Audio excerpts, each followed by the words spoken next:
땅에 가로막혀 절망하나요?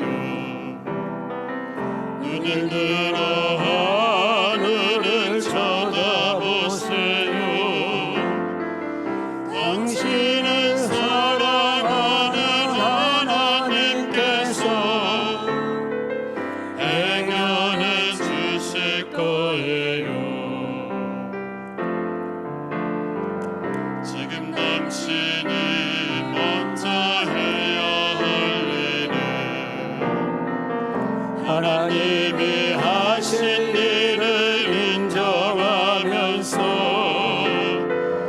모든 것이 협력하여 선을 이룰 줄 믿고 따라가는 일이죠. 아무것도 염려하지 말고 오직 모든 일에 기도와 강구로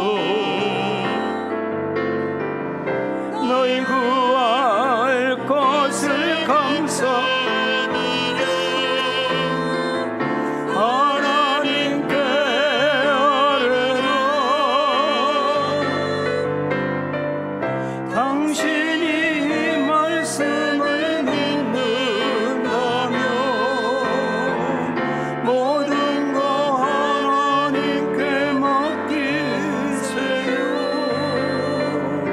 눈을 들어 하늘을 쳐다보세요. 그리고 기도하세요. 할렐루야. 하나님의 나라는 먹는 것과 마시는 것이 아니요 성령님 안에서 의와 희락과 평강이라고 했습니다. 인생을 살다 보면 좋은 일만 있는 것이 아니라 나와 상관없이 속상하고 또 하는 일이 그릇되고 또 계획한 것들이 어긋날 때가 있지요. 그때 우리는 스스로 자학합니다. 나는 이것밖에 안 되나? 내 인생 이거 아니었는데? 이러면서 스스로 자학하면서 자멸 내지는 뿌리째 흔들리신 분들이 종종 있는 것을 보게 됩니다. 사단이 장난하는 거거든요. 여러분들, 우리가 인생이 좀 힘들다고 또 어렵다고 뜻대로 잘 되지 않는다고 또 주변에 있는 사람들이 나에게 악평을 하고 안 좋은 비아냥이 있다고 여러분 스스로 놔버리면 안 돼요. 우리는 성경에서 해답을 찾아야 되는데 성경 곳곳 몇면 보면 하나님이 우리를 존귀하다고 여기셨고 지금 세계는 80억 인구가 넘는데 똑같은 사람 한 명도 없습니다. 우리 교회도 쌍둥이 태양이하고 태주 있잖아요. 나는 아직도 헷갈리기는 하는데 자세히 보면 틀려요. 하나님이 여러분을 직접 지으셨고 만드신 작품이라는 사실을 기억하고 존귀하고 하나님이 사랑하셔서 오늘 2부 예배 현장으로 오시고 온라인으로 이렇게 함께 듣고 계신 여러분 한 사람 한 사람을 예수 그리스도의 이름으로 환영하고 축복합니다. 이왕 우리가 예배를 드린다면 하나님께 집중하시고 성경에 보면은 예배하는 자를 찾는다고 했거든요. 어떤 예배를 찾느냐? 신령과 진정으로 예배한 자를 찾는다. 여기서 신령은 성령을 의미하고 진정은 말씀을 의지하는 거예요. 우리는 예배를 드릴 때 여러분 지금 제가 13kg 빠졌어요. 자, 13kg 빠졌는데 여러분 지금 저를 담임 목사를 보러 온 것이 아니라 여러분들은 지금 하나님을 만나러 왔잖아요. 그리고 하나님께서 내게 무슨 말씀을 하는지 지금 말씀을 들으려고 앉아 있잖아요. 온 마음을 다해서 집중하여서 하나님의 말씀을 이렇게 듣다 보면 말씀이 나를 위로하는 거예요. 말씀이 나를 치료해주고 말씀이 나를 일으켜 세우고 말씀이 내게 안수하여 주시고 그래서 이 시간에 치유가 있고 회복이 있고 은혜가 있고 격려가 있는 놀라운 역사가 일어나기를 주님의 이름으로 축원합니다. 성도님들의 기도와 또 하나님의 은혜로 지금 이 종이 강대상에 서서 하나님의 말씀을 대언하는 통로자가 되었습니다. 제가 2달 정도 이제 지났는데 여러분 교회를 잘 지켜주시고 또 걱정하면서 기도해 주시고 자기 자리를 잘 지켜주시고 또 기도와 다른 마음으로 사랑을 표현해 주신 우리 성도님들 한 분 한 분에게 감사하다고 제가 인사하고 말씀을 전하려고 합니다. 고맙습니다.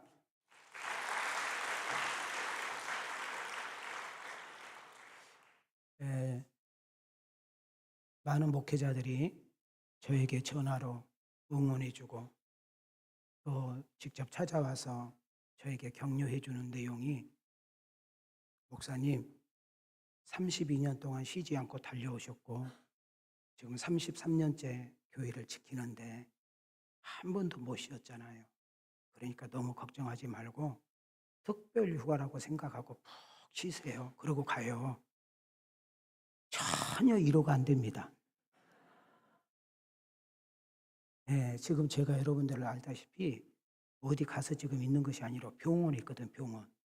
무슨 병원에 있냐? 암 환자들만 있는 병원에 있는 80명 암 환자가 있어. 그러니까 매일 암 환자만 보는 거예요. 웃는 사람이 한 명이 없어. 입꼬리가 다 내려와서 나까지 입꼬리가 내려와. 그리고 밥이 암 환자들 밥이다 보니까 여러분 먹었어요? 살찐 것이 이상하지.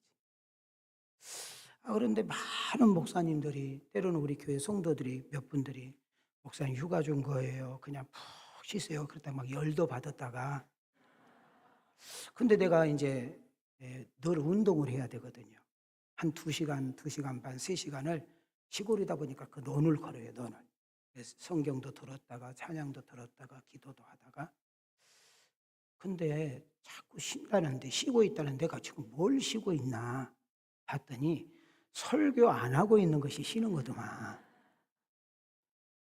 2달 동안 설교 준비 안 하니까 그렇게 편하고 우리 교회 1부 예배 영상으로 드리고 2부 예배 이제 드려서 이제 한 40분에서 45분 되면 제가 양복 입고 병원에 나서면 그 병원 앞에 교회가 한 10분 정도 걸려 10분. 그 교회 딱 가게 되면 원 목사님이 설교할 때만 항상 시간이 조금 오바돼. 다른 분들은 네. 그래가지고 2부 끝나고 이제 딱 끝나면은 이제 축도 들어가면 저는 끄고 이제 예배당에 들어가면 딱 5분 전 11시가 돼요. 그리고 우리 예배 거기 예배가 노인들만 있다 보니까 거기는 너무너무 예배를 빨리 끝나 막 45분 50분에 끝나버려 막. 수요일 날은 30분 돼서 끝나버려 막. 그래가지고 2부 그 교회 예배 드리고 딱 나와가지고 딱 꽂으면 3부 지금 찬양 인도하고 있어 지금. 지금 저희 가족들하고 몇몇 성도들이 시간 안에 끝나니까 너무 좋다. 시간이 너무 널널하다. 3부 예배 밥을 먹고 된다. 담임 목사님 오면 어떻게 될 거냐.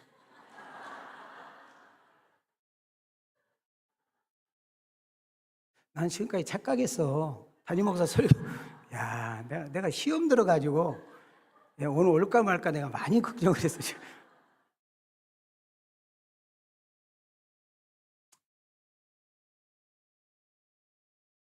이제 이번 주부터 이제 설교를 한다고 우리 사역자들에게 약속을 해놓고 교인들이 또 목사님 이번 주는 오는가요 마는가요 별로 친하지도 않은데 왜 이렇게 전화도 많이 오고 카톡도 많이 오고 막 나는 씹어버려 그냥. 그래서 안 가요 아직 몰라요. 그랬다가 토요일 날 그냥 담임 목사 온다고 문자 한번 띄워라 했습니다.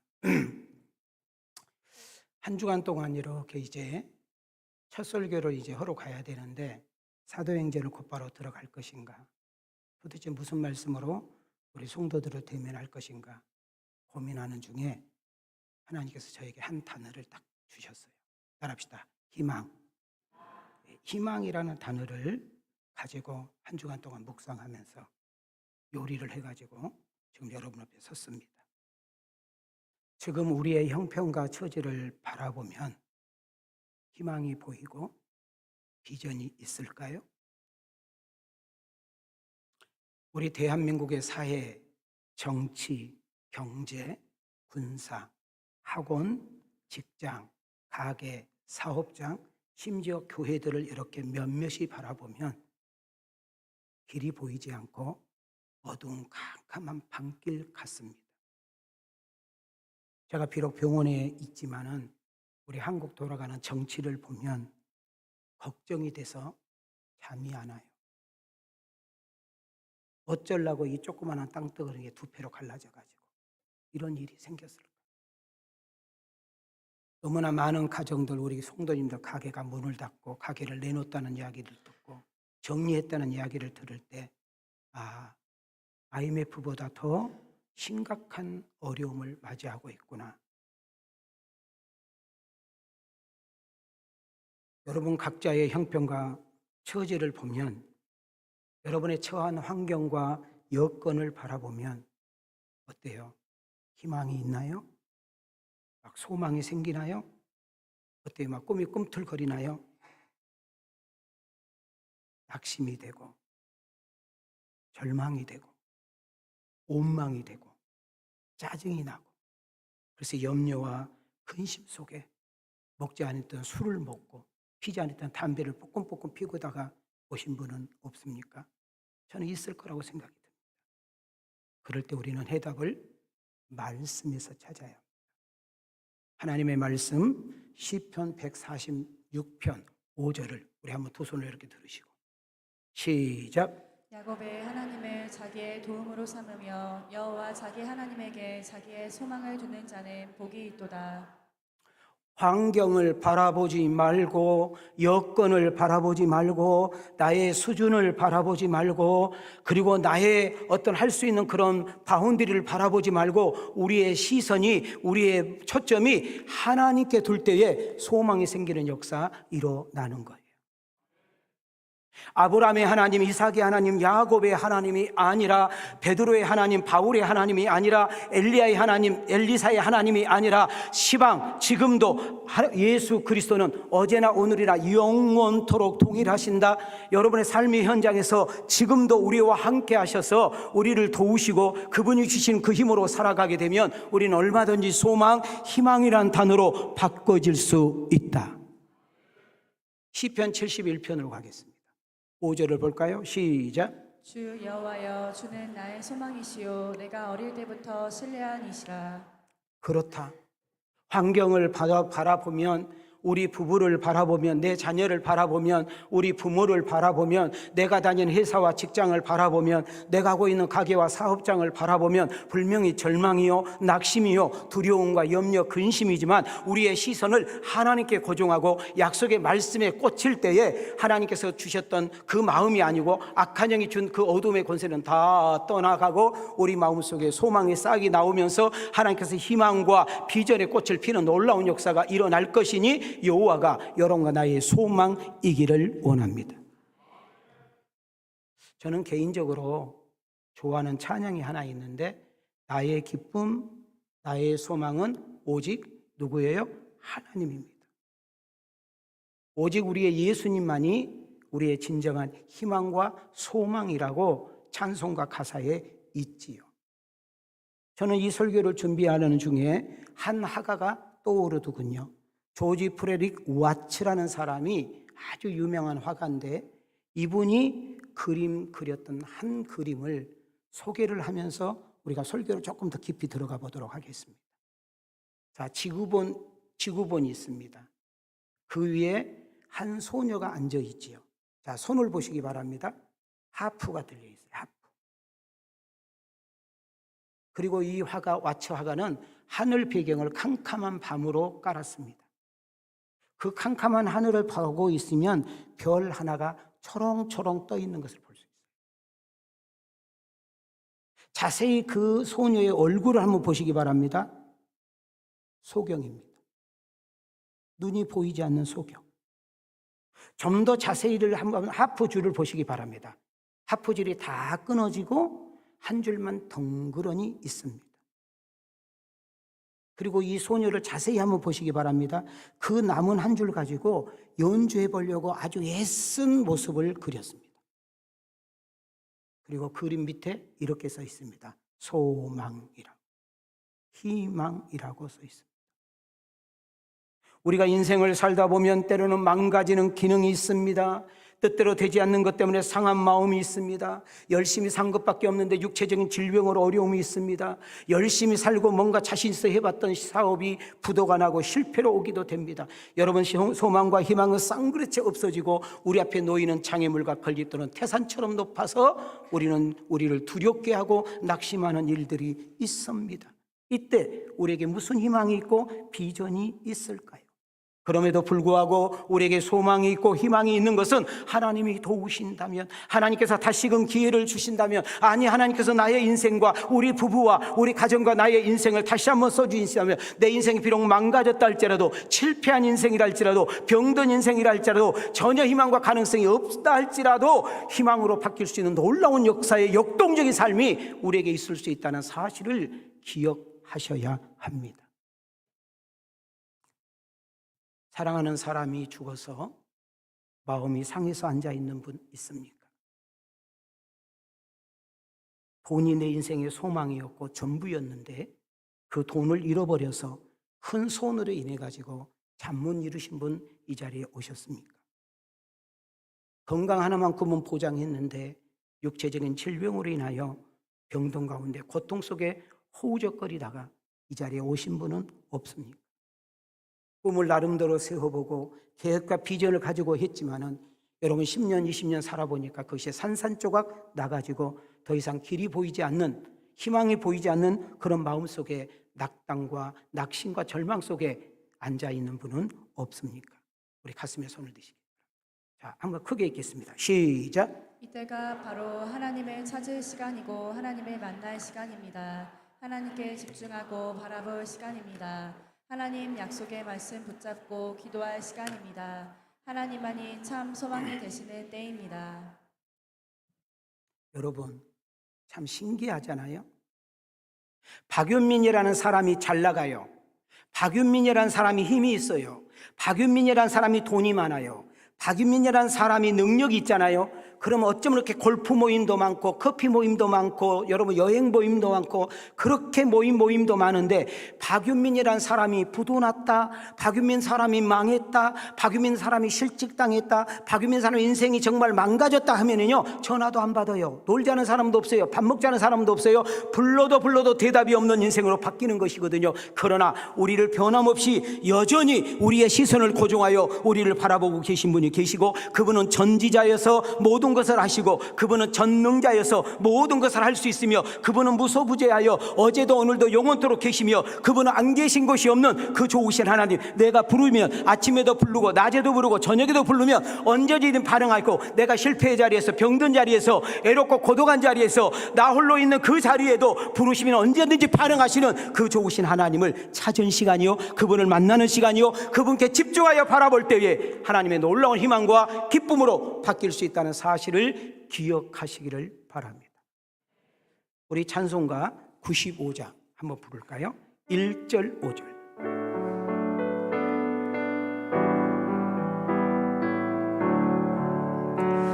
나의 기쁨 나의 소망 되시며 나의 생명이 되신 주 밤낮 불러서 찬송을 드려도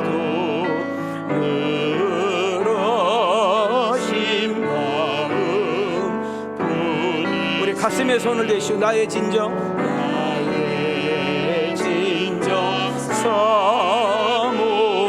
사모하는 예수님 음성조차도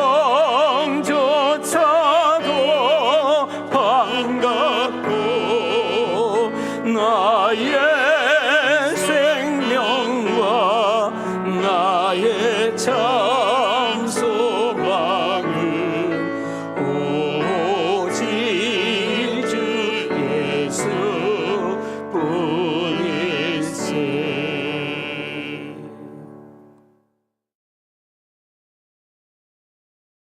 시편 3편은 그 성경 위에 써 있거든요. 탄원시.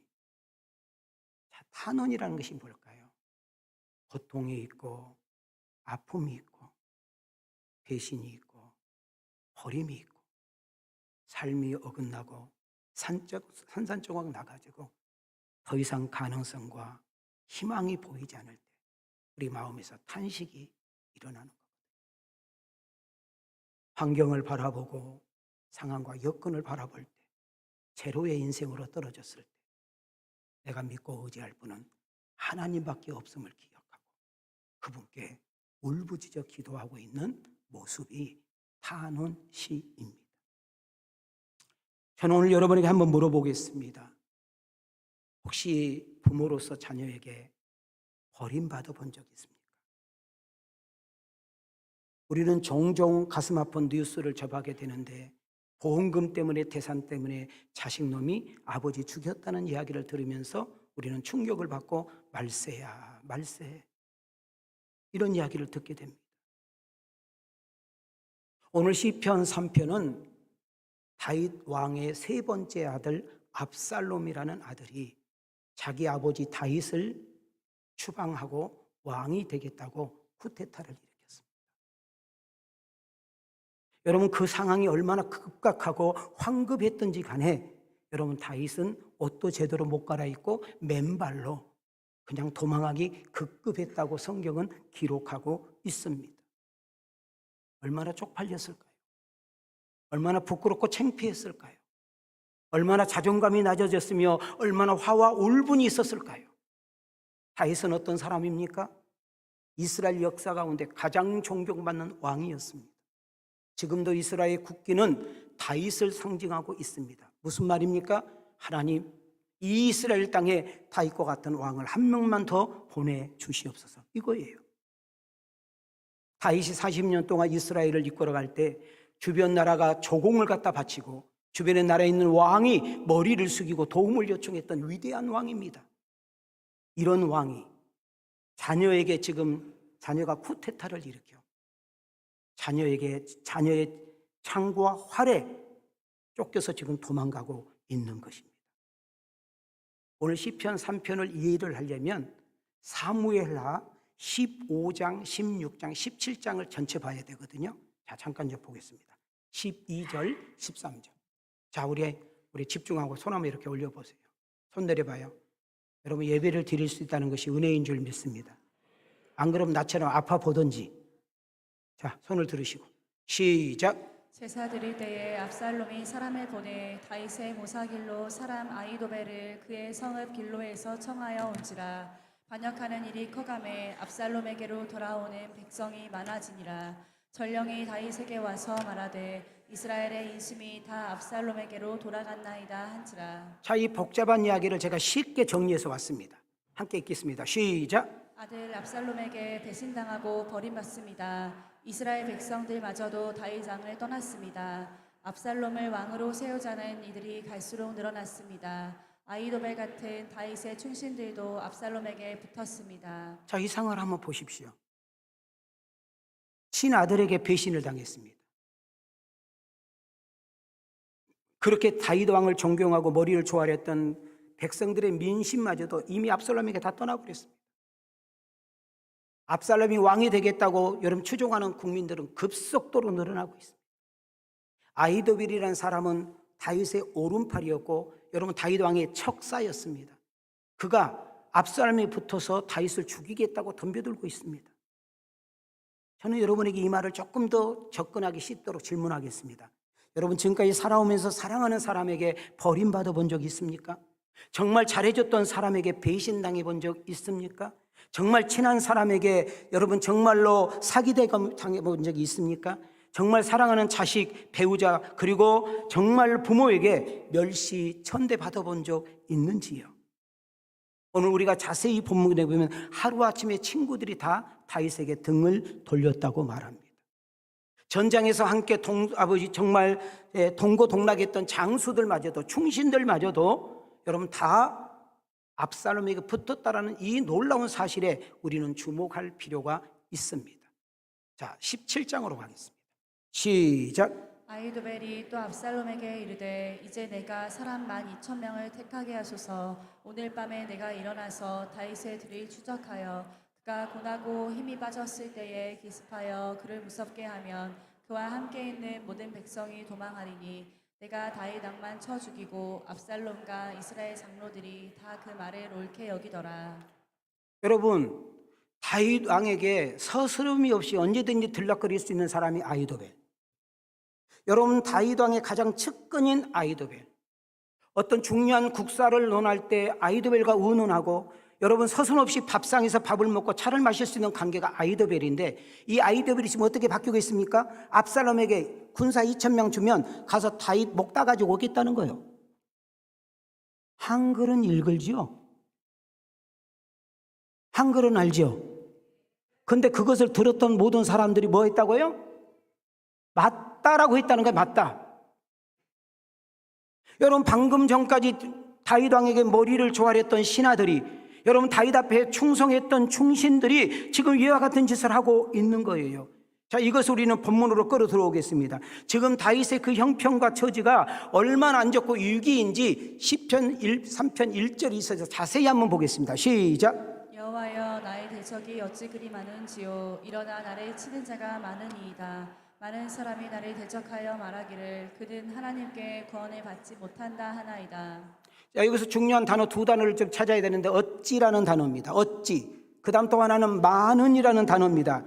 자, 어찌라는 단어는 지금 그 다윗의 형편과 상황이 얼마나 심각하고 이 위기라는 것을 이야기하고 있고요. 많다라는 단어는 1절, 2절 두 구절에서 무려 3번을 반복하고 있는 것을, 이 반복은 강조하고 있는 거잖아요. 지금 다윗이 처한 환경과 여건이 너무너무 좋지 않는 것을 지금 시편 기자는 이야기하고 있는 것입니다. 다시 말하면 상황으로 보나 여건으로 보나 숫자로 보나 분위기로 보나 다윗의 인생은 끝났다 이 말입니다. 내가 지금 힘들어요. 내가 지금 병들었어요. 우리 집 망했어요. 회사가 부도나게 생겼어요. 자식이 집을 나갔어요. 부부가 이혼하게 생겼어요. 예를 들면. 그런데 내 친구, 내 동료, 내 주변에 있는 사람은 에이 잘됐다 이 새끼, 쌤통이다, 잘난 척 하더니 이거 너는 끝났어. 여러분, 내 환경보다요, 내 형편보다요, 내 문제보다요 나를 더 아프게 만들고 나를 더 힘들게 만들고 나를 더 좌절하게 만든 것이 뭔 줄 압니까? 나를 가장 잘 알았던 사람들이, 친구, 이웃들이 생각 없이 말하는 그 내뱉은 것이 사람을 쓰러지게 만들고 자살하게 만든 거예요. 그래서 악플 때문에 자살하는 연예인들 많잖아요.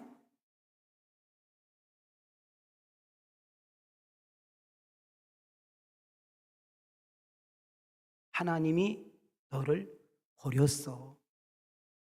하나님이 너와 함께 하지 않아. 너의 인생은 끝났어. 더 이상 길이 없어. 한번 봐라. 지금 압살롬을 따르는 군사들의 수를 셀 수 있니? 국민들의 민심도 이미 압살롬에게 갔잖아. 지금 네가 도망가봤자 좀 있으면 너는 죽어. 다윗은 인생 끝났어. 온 국민들이 이야기합니다. 다윗의 인생은 여기까지인가 보다. 야, 정말 불쌍하다. 세상의 아들에게 죽다니. 그렇게 훌륭하고 대단한 사람이 이렇게 초라하게 비참하게 값없이 왜 끝나버린단 말이야. 아무리 희망을 찾아보고 소망을 찾아보고 비전을 찾아봐도 제로인 것입니다.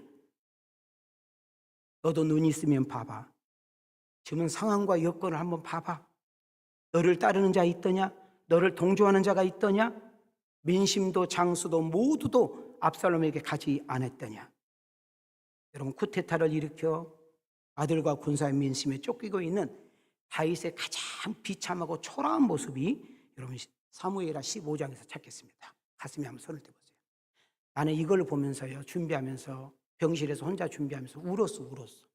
함께 읽어봐요. 생각하면서 좀 읽어봐요. 시작. 다윗이 감난산 길로 올라갈 때에 그의 머리를 그가 가리고 맨발로 울며 가고 그와 함께 가는 모든 백성들도 각각 자기의 머리를 가리고 울며 올라가니라. 자, 오늘 이 말씀을 보게 되면 다윗이 얼마나 급했든지 그 상황이 얼마나 황급했든지 간에 여러분, 왕궁을 떠날 때, 예루살렘 수도를 떠날 때 얼굴을 잡아요. 자기 머리카락을 풀어가지고 가렸다고 그랬어요. 왜? 창피하니까, 부끄러우니까. 다윗이라는 것을 알고 싶지 않아가지고. 두 번째 보세요. 신발 신었대요, 맨발이래요. 여러분, 지금 이분이 누구예요? 지금 왕이잖아요. 신발이 없어서 그리고 보세요. 그 왕과 그 몇 명에 따르는 무리들과 여인들이 엉엉 울면서 갔다는 거예요. 어떻게 다윗이 이 지경이 됐는가? 어떻게 다윗 왕 같은 사람이 이럴 수가 있는가? 어떻게 이럴 수가 있어? 어떻게 이럴 수가 있어? 하고 울었다는 거예요.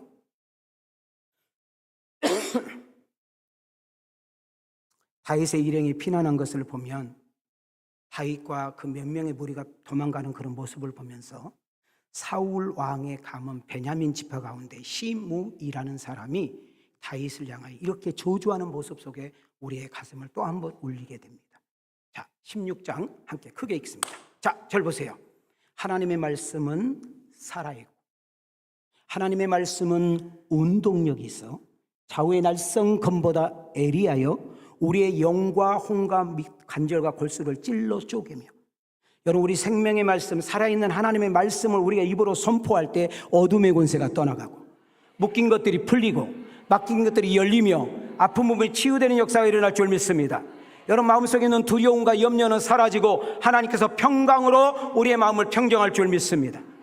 읽으십시오. 시작. 시므이가 저주하는 가운데 이와 같이 말하니라. 피를 흘린 자여 사악한 자여 가거라 가거라. 사울의 족속의 모든 피를 여호와께서 내게로 돌리셨도다.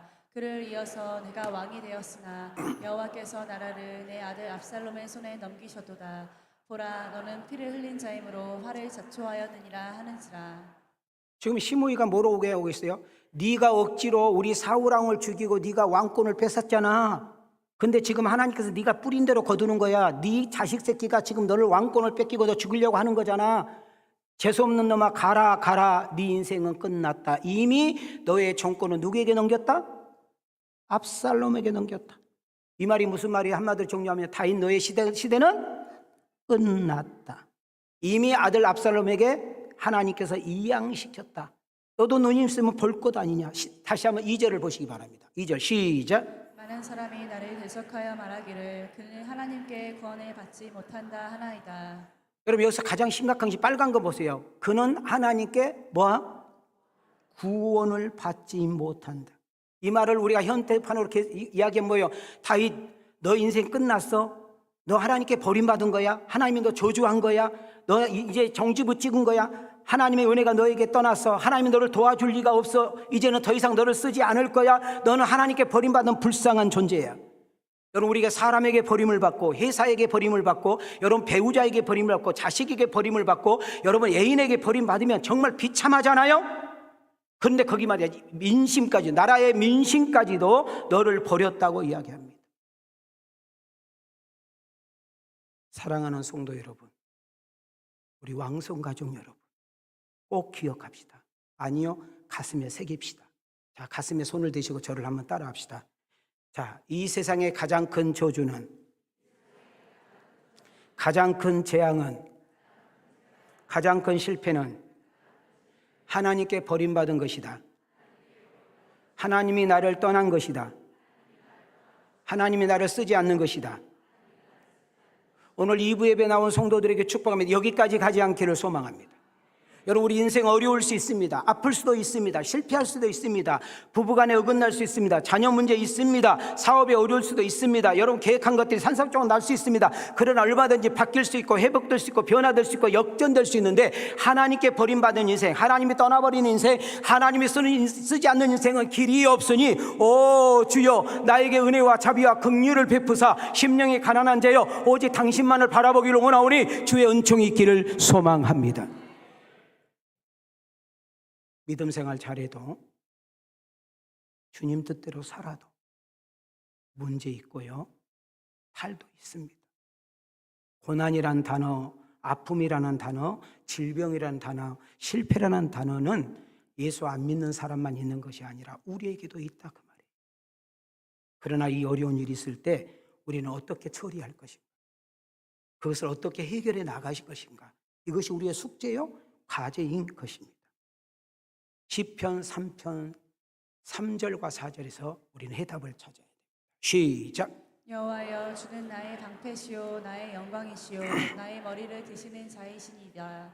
내가 나의 목소리로 여호와께 부르짖으니 그의 성산에서 응답하시는도다. 여러분 민심이 떠난 다윗, 수많은 중신들 장수들 다 떠나버린 다윗, 여러분 지금 다윗은 지금 옆에 여러분 정말 내시들과 그 힘없는 아낙네들 몇 명을 데리고 여러분 신발도 신지 않은 채 여러분 잠옷바람으로 정말 머리를 나풀거리면서 지금 도망가고 있는 그 초라함, 누가 봐도 다윗 인생 끝났고 누가 봐도 다윗은 희망이 없고 누가 봐도 다윗의 인생은 더 이상 절망입니다. 전혀 소망은 보이지 않습니다. 그러나 다윗은 어떻게 합니까? 그 도망가는 길에서 무릎을 꿇고 하나님 앞에 기도하기 시작합니다. 그리고 단어가 이렇게 바뀝니다. 두려웠던 다윗이, 염려했던 다윗이, 초라했던 다윗이, 펑펑 울었던 다윗이, 배신감을 느껴서 절망했던 그 다윗이 뭐라고 해야 합니까? 하나님은 나의 방패이십니다. 하나님은 나의 영광이십니다.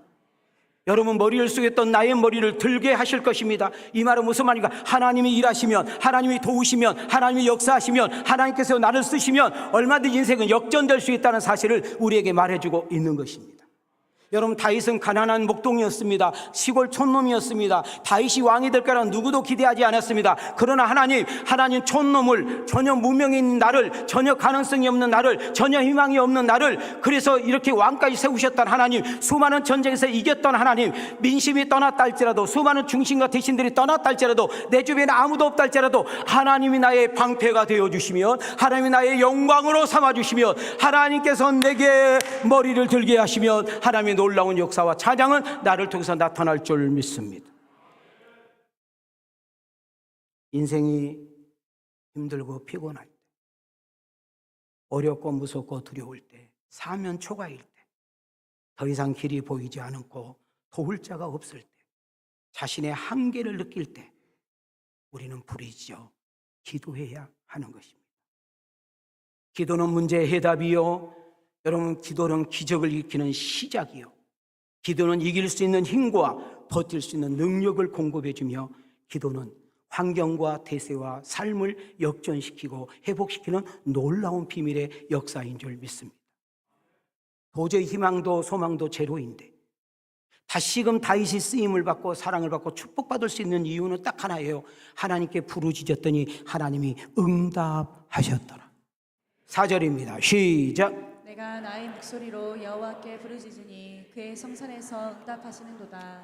여러분 오늘 현장에 오셨던 온라인으로 듣든 간에 여러분들에게 동일한 은혜가 있기를 소망합니다. 한번 따라합시다. 여호와께 부르짖었더니 응답하셨더라. 이 은혜를 받기를 원하시면 아멘 합시다. 여러분 누구나 절망하기는 쉽습니다. 원망하기는 쉽습니다. 술 먹기는 쉽습니다. 타락하기는 쉽습니다. 방황하기는 쉽습니다. 절망하고 낙심하면서 하나님이 없는 것처럼 말하고 싶는 거 누구나 할 수 있습니다. 그러나 믿음을 가지고 약속의 말씀을 붙들고 시선을 하나님께 고정하고 기도하는 것은 아무나 할 수 없는 것입니다. 믿음이 있어야 됩니다. 하나님을 신뢰해야 되는 것입니다. 약속의 말씀을 붙잡는 것입니다. 오 주여, 오늘 2부에 참석한 우리 모든 성도들 한 사람 한 사람에게 환경만 보지 말고, 여건만 보지 말고, 문제만 보지 말고, 상황만 보지 말고 나의 시선을 하나님께 고정하고, 그리고 무릎을 꿇고 기도하여 하나님의 은혜 가운데 나아갈 때 이길 수 있는 힘과 놀라운 능력으로 바꾸어 주시옵소서. 이렇게 다윗이 기도하고 하나님께 나아갈 때 어떤 일이 벌어졌습니까? 첫째는 다윗을 붙들어 주신 분이 계신 거예요. 5절을 볼까요? 시작. 내가 누워 자고 깨었으니 여호와께서 나를 붙드심이로다. 여기서 붙드신다는 말은 무슨 말이에요? 다윗을 붙드시는 여호와, 다윗과 함께하는 여호와, 다윗을 도우시는 여호와, 다윗을 통해서 일하시는 여호와, 다윗을 통해서 하나님의 놀라운 역사와 하나님이 시퍼렇게 살아계신다는 사실을 증명하는 여호와. 여러분 다윗만 붙드시는 것이 아니라 여러분 한 사람 한 사람, 여러분의 가정을, 여러분의 부부를, 여러분의 자녀를, 여러분의 인생과 사업장을, 지금 끝이 아닙니다. 지금이 다가 아닙니다. 앞으로 10년, 20년, 30년 후에 여러분 다음 세대 여러분 자녀들에게 놀라운 이와 같은 역사가 일어날 것을 믿으시고, 주여 붙드심의 은혜가 있게 하옵소서. 환경이 안 좋고 여건이 안 좋고 상황이 안 좋고 되는 일이 없고 내가 하고 있는 일이 다 부서지고 산상적으로 났을지라도 하나님이 내 인생을 붙여주면 얼마든지 희망이 있는 줄 믿습니다. 한 걸음 나가서 6절을 보겠습니다. 시작. 천만인이 나를 에워싸 진친다 하여도 나는 두려워하지 아니하리이다. 하나님이 함께한 인생, 하나님이 내 편이 되어주신 인생, 하나님이 대신 싸워주는 인생, 천만인이 무섭지가 않습니다. 비록 나는 초라한 인생이요, 자식에게 쫓긴 인생이요, 몇 명의 대신들과 아낙네들과 함께 도망가는 초라한 인생이라 할지라도 내가 저 천만인을 두려워하지 않는 것은 하나님이 나와 함께 하심이라. 하나님이 나를 붙들고 계시며 내가 기도할 때 응답하시는 놀라운 역사가 일어난 줄 믿습니다. 다시 한번 볼까요? 다윗의 시선이 압살롬에게 맞췄을 때, 다윗의 시선이 민심에게 맞췄을 때, 다윗의 시선이 자기를 배신하는 충신들과 대신에게 맞췄을 때는 두려웠습니다. 낙심했습니다. 무서웠습니다. 세상 모습 우리와 모습과 똑같았습니다. 그러나 그의 시선을 드디어 하나님께 고정을 하고 그 시선을 하나님께 맡길 때에 여러분 도망가고 있고 쫓기는 가운데도 여러분 깊이 잠을 자고 푹 잠을 잘 수 있었던 것은 하나님이 나와 함께 하시며 하나님이 얼마든지 도우시면 내 인생이 역전될 수 있다는 희망 때문에 역사가 일어난 줄 믿습니다. 여러분 찬송가 370장에 보면 2절 보면 그 두려움이 변하여 내 기도가 되었고 한숨이 변하여 내 노래가 되었어. 여러분 우리가 기도할 때 두려움이 변하여 찬송이 되게 하고 여러분 기도할 때 두려움이 변하여 노래가 되는 역사가 일어나게 할 줄 믿습니다. 자, 우리 한번 가슴에 손을 대시고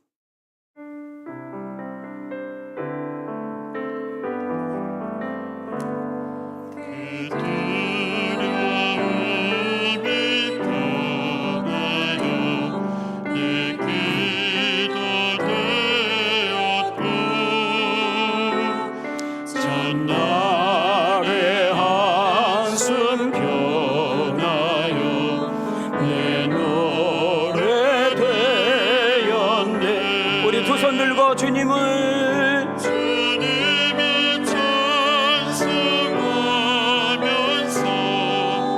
할렐루야 할렐루야 내 앞을 멀고 오매도 난 주님만 따라가리. 아멘. 사랑하는 성도 여러분, 우리가 살고 있는 세상 무대는 우리를 힘들게 하고 어렵게 만들어 상처와 아픔의 나이테를 그려가고 있습니다. 환경과 여건이 좋지 않아 슬퍼하는 몸으로 앉아 있습니까? 물질로 인해 가지고 비천함과 초로운 마음으로 이 자리에 앉아 있지는 않습니까? 육체적인 질병 때문에 두려움과 근심 속에 앉아 있지는 않습니까? 나는 믿었는데, 나는 잘했는데, 나는 사랑했는데 버림과 배신 때문에 속상해서 앉아있는 분이 있습니까? 한때는 잘 나갔던 가게, 잘했던 사업장이 실패로 어긋나서 문제 속에 있는 분은 있습니까? 우리는 오늘 이 시편 마지막 절 한 구절을 외치면서 오늘 설교를 마무리를 짓기로 합니다. 7절, 8절 자어깨를 딱 피시고 크게 읽습니다. 시작. 여호와여 일어나소서. 나의 하나님이여 나를 구원하소서. 주께서 나의 모든 원수의 뺨을 치시며 악인의 일을 꺾으셨나이다. 구원은 여호와께 있사오니 주의 복을 주의 백성에게 내리소서. 여러분 다윗이 도망가는 와중 속에서 추격당하고 있는 와중 속에서도 그가 깊이 잘 수 있었던 것은 하나님의 붙드심, 하나님의 구원하심. 더 나아가서 뭐라고 이야기합니까? 하나님이 도우신다면, 하나님이 함께 하신다면, 하나님께서 내게 힘과 지혜와 능력을 주신다면 하나님이 나를 구원하여 찬양을 받으실 것이다. 아니, 이 대세가 역전되어 하나님의 이름을 찬양하며 당신께서 이름의 영광이 나타날 것이다.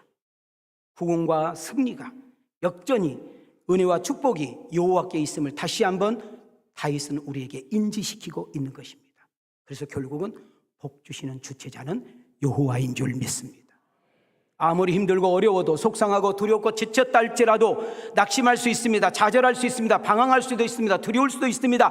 하나님이 없는 것처럼 말할 수도 있습니다. 그러나 기도하는 사람은, 하나님을 의지하는 사람은, 하나님을 경외하는 사람은, 하나님께 집중하는 사람은 그 과정 속에서 잠잘 수 있고, 여러분 그 어려움 속에서도 우리가 찬양하고 여유를 갖고 웃을 수 있는 것은 하나님은 나와 함께 하신다, 하나님이 나를 붙들고 계신다, 하나님이 나를 도우시면 된다, 하나님은 내 편이시라는 그런 힘과 용기가 우리의 인생을 소망으로, 희망으로 바꿔버리는 줄 믿습니다.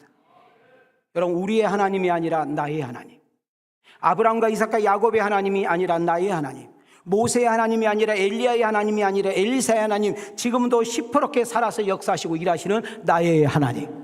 그 하나님은 내가 힘들 때, 어려울 때, 아플 때, 좌절할 때, 낙심할 때, 길이 없을 때, 속상할 때 부르짖어 기도하면 반응하시고 대신 일하셔서 우리의 인생을 대신 역사시켜서 적을 꺾으시고 적을 때려 눕혀 하나님을 찬양하며 영광 돌려 만군의 요 하나님이 살아계심을 여러분과 나를 통해서 드러나고 증거되기를 원하시는 인생이 되기를 원하시면 아멘 합시다. 아무리 힘들고 어려워도 인생이 뜻대로 안 되고 되는 일이 없다 할지라도 하나님께 소망을 삼으며 하나님께 희망을 사면 지금 살아볼 만할 줄 믿습니다. 자, 가슴에 손을 대시고 오늘 설교 주제가 뭔지 아세요? 지금 희망을 사야 합니다. 자, 두 번 외치고 마칩니다. 시작. 생각하면서 시작. 은혜로 거두어가 주시옵소서. 좋아지는 역사가 일어나게 도와 주시옵소서. 이제는 교회 머리가 되시고 우리의 희망이 되신 우리 주 예수 그리스도의 은혜와 하나밖에 없는 독생자 예수까지도 아낌없이 내놓으신 우리 하나님의 만극하신 사랑과 성령님의 내주하심과 교통하심과 역사하심과 보호하심과 희망의 근원자 되신 우리 보혜사 성령의 놀라운 역사가 지금은 희망을 사야 합니다라는 말씀을 가지고 출발하는 우리 왕성 가족들 위해 이 나라 이 민족과 세계 선교 위에 하나님의 은혜와 축복이 이제로부터 영원토록 계실지어다.